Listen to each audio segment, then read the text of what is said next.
આવતી પૂનમનો રંગ જોમવા તું બંધાઈ હશે મારા માઢુઓ ને માઢુડી સન્મુખ મળી હશે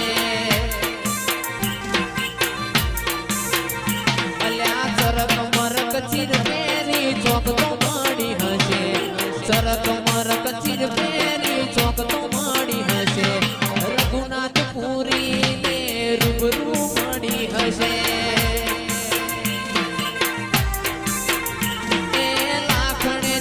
હું મારા